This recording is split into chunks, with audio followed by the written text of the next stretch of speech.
Hanukkah is super early this year. The first candle will be lit the day before Thanksgiving. So we've invited our friend Tina Wasserman to show us some great ideas to help celebrate this upcoming holiday. Welcome, Tina. And so this is the first time in...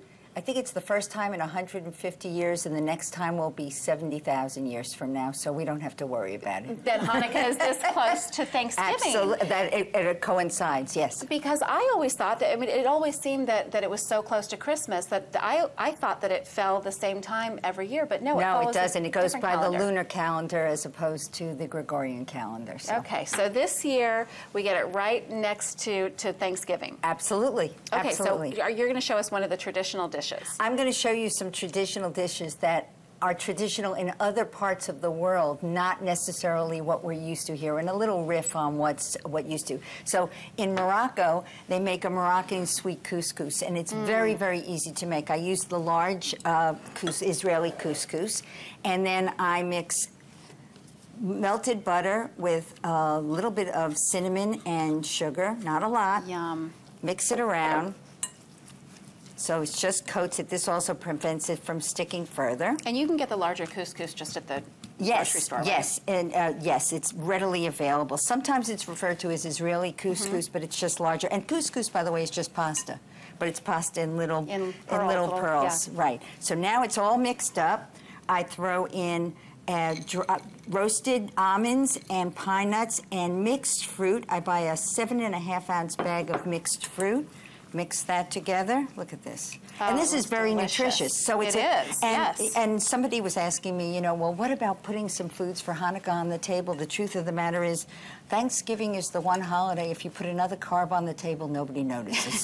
So it doesn't matter. So why not? Right, absolutely. Now I'm going to moisten it with a little bit of almond milk. You can use regular milk, you can use water, but to accommodate the American palate, I've added a teeny bit of almond extract to it. Ooh. So this is just to moisten it.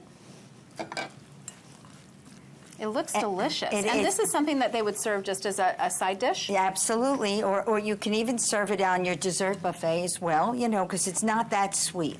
Now, what I've done to dress it up a little for the holiday is I'm going to pour it into a bowl that I've lined with saran wrap. This is a great recipe. I'm always looking for, you know, vegetarian recipes, and this is a good one. I've hit a home run then, but you see the next recipe. I know, I can smell these, and I'm dying to get to them. So I pat it down, and ideally, if it sat a little while, the starch would bind it together a little bit more. I take a nice platter.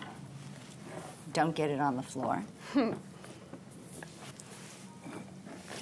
Turn it over, and because it was lined with saran wrap, it comes right out. Now, it's because it would hold together a little bit more with, you know, if it were cooler, but that's okay.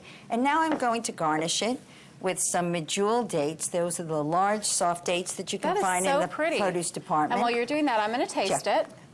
Can I do that? Oh, you absolutely can. Your perfect. That's perfectly all right. The cinnamon with the dried fruit. And then so good. And if you want to, then you can garnish it with more cinnamon.